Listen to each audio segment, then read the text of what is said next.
Welcome to BDO's Legal Tech Talk podcast. We're joined by judges and legal professionals to discuss emerging trends, regulatory updates, and the latest headlines. We'll provide tips to help your law firms and legal departments make the most out of legal technology. I'm Daniel Gold, BDO Principal and eDiscovery Managed Services Leader. And I'm Eric Dirk, BDO's Managing Director of Legal Operations. Let's get started with this episode's exciting discussion.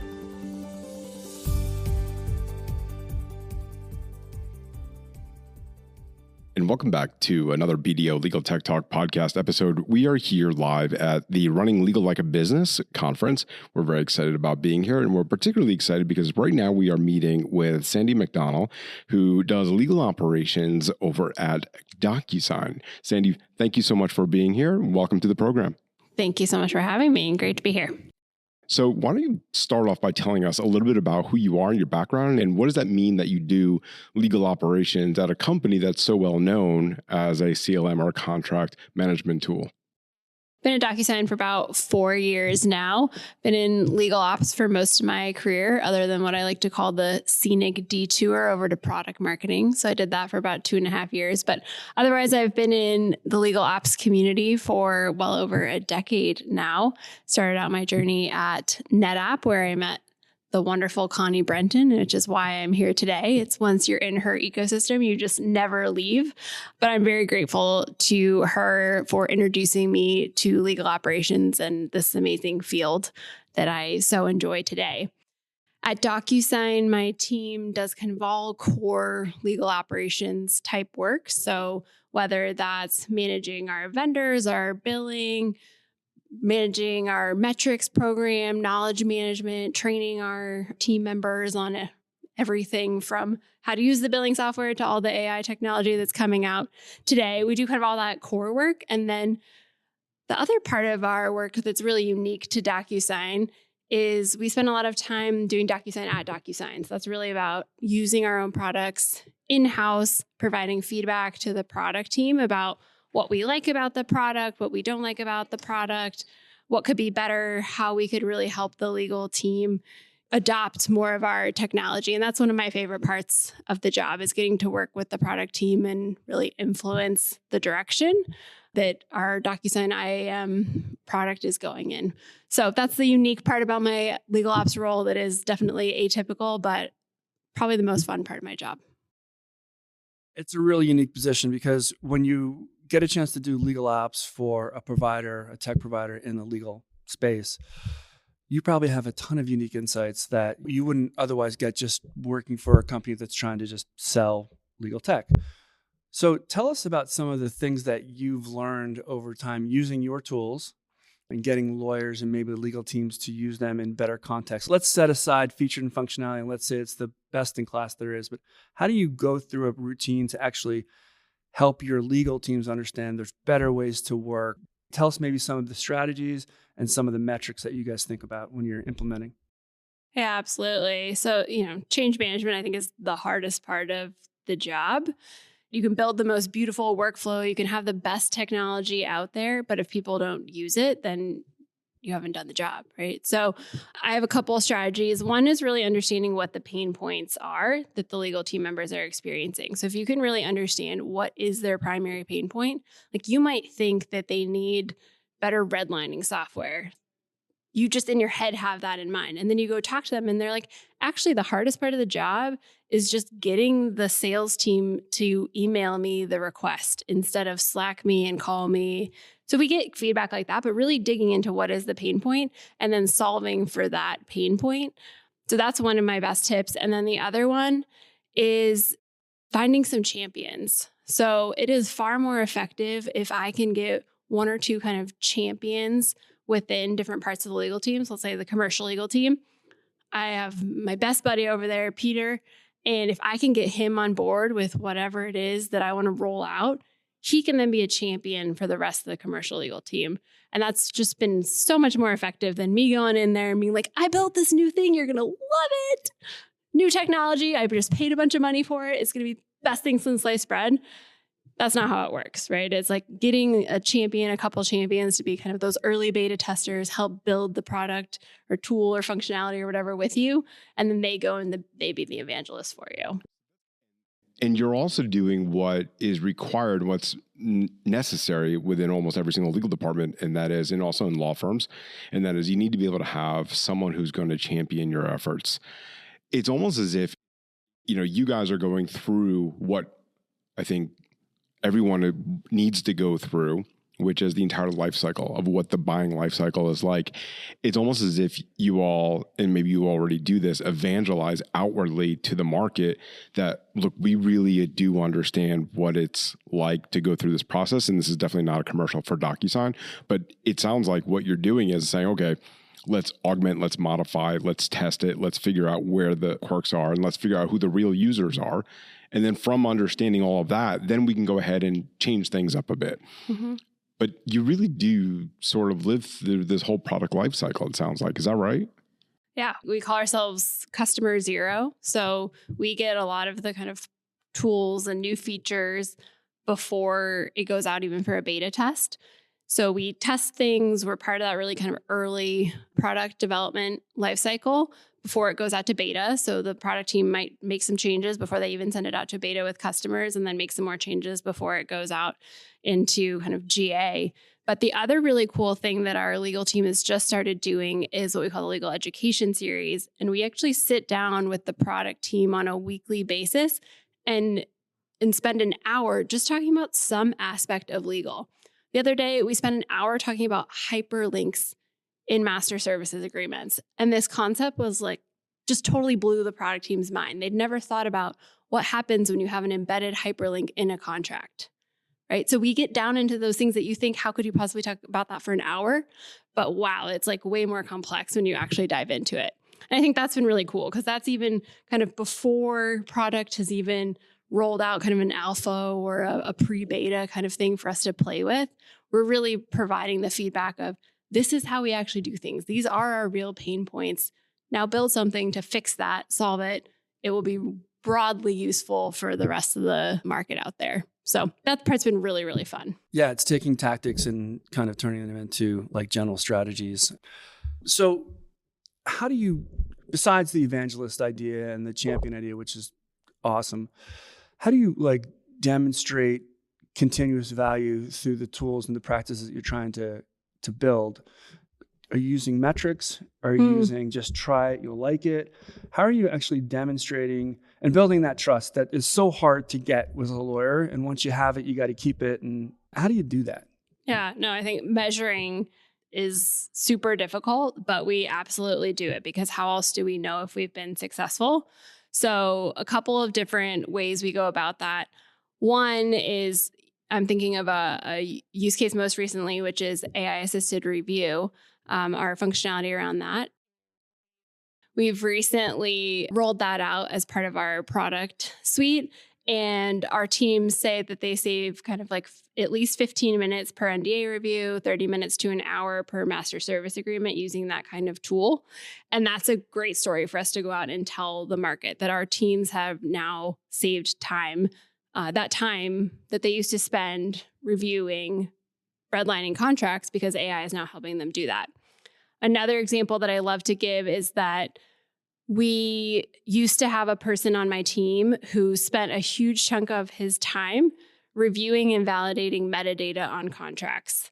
So we'd get a final executed contract. He would go through and make sure that that contract got tagged with who the party was, what the expiration date was, execution date, kind of all that data, and make sure that was filed away in our contract repository.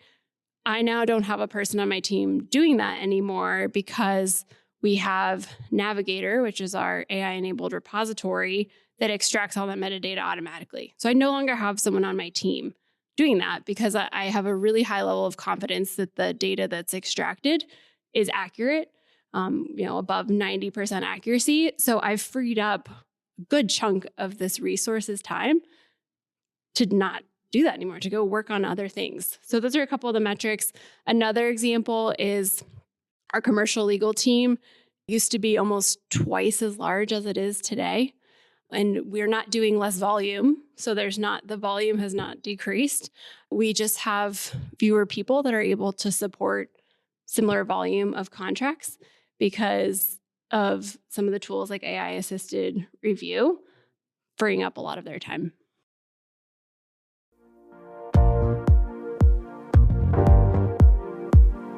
Legal teams are struggling to manage resources, maintain compliance, and adopt new technologies. BDO's legal operations team can help. We enhance efficiency, reduce costs, and support compliance so you can run your legal department like a business. Schedule a meeting with us today at bdo.com.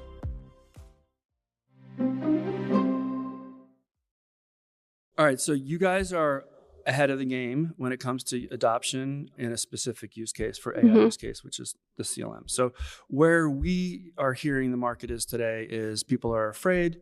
They're not sure how to use it in the context of eDiscovery doc review. They still want to look at every document, or in the context of an MSA review, they want to look at every page and go through every clause.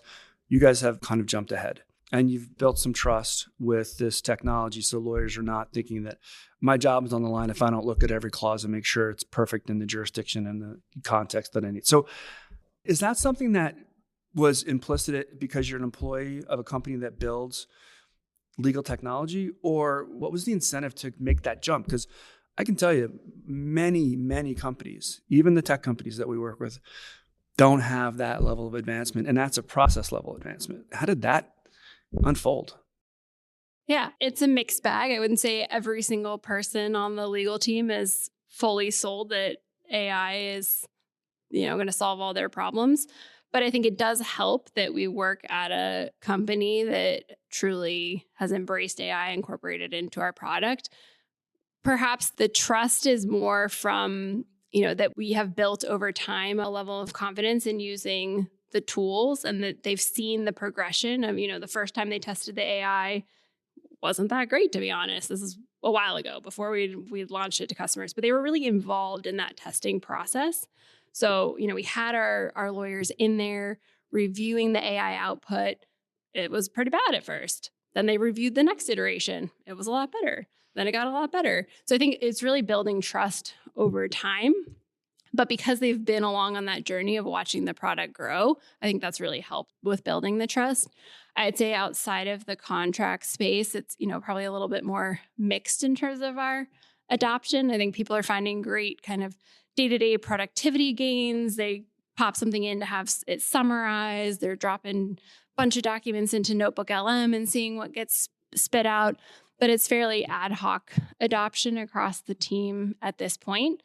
Some folks are just more resistant to adopting new technology in the first place. And some functions just aren't as ripe for AI use yet.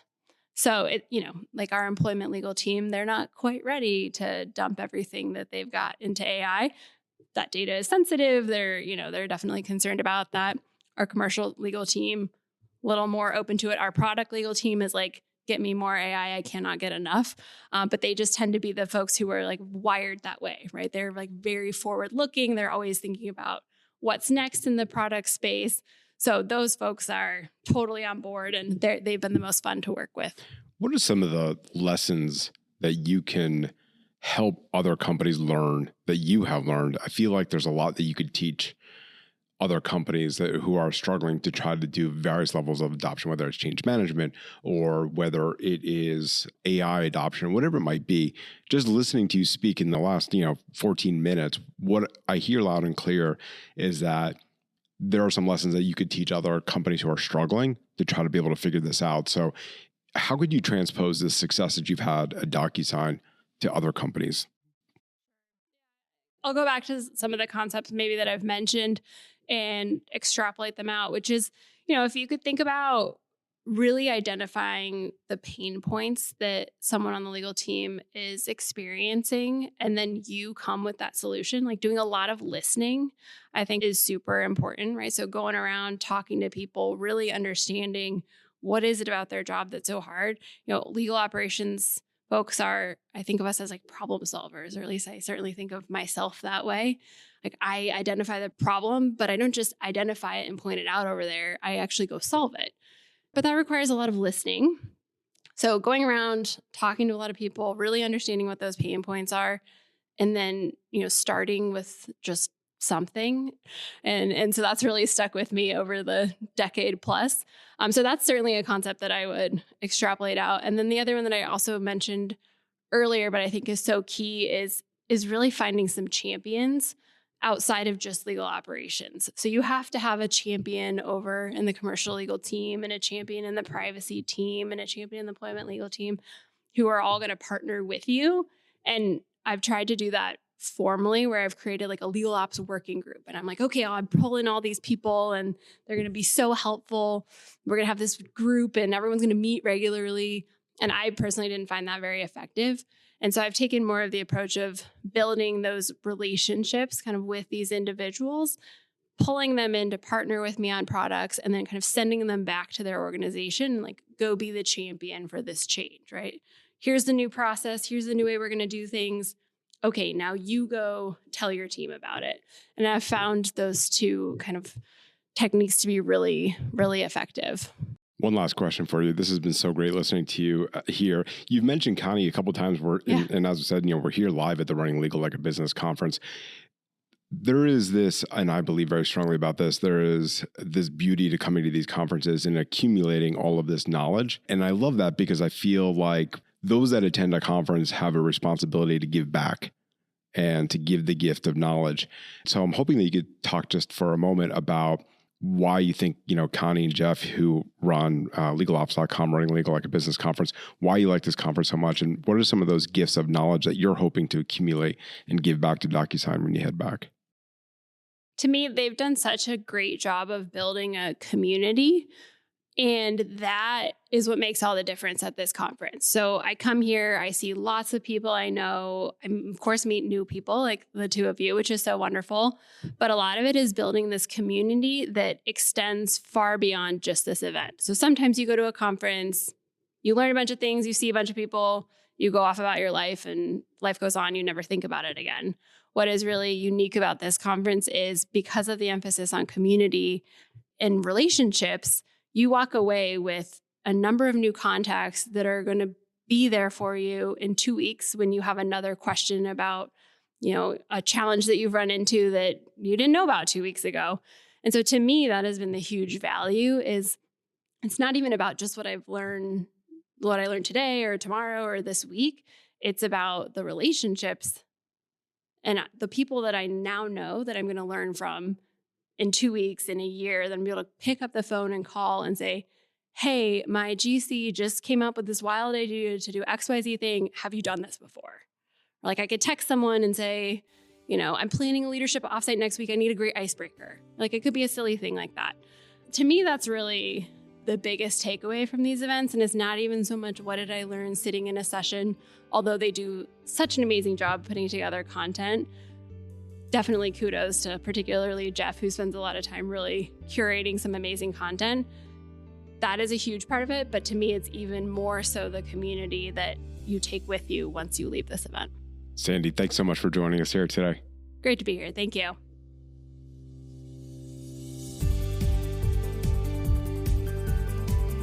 Thanks for joining us on BDO's Legal Tech Talk podcast. If you're enjoying our podcast, don't forget to rate, review, and subscribe for more episodes. On BDO.com, you'll find all of our episodes, transcripts, and ways to continue the conversation. Until next time, this has been another episode of BDO's Legal Tech Talk.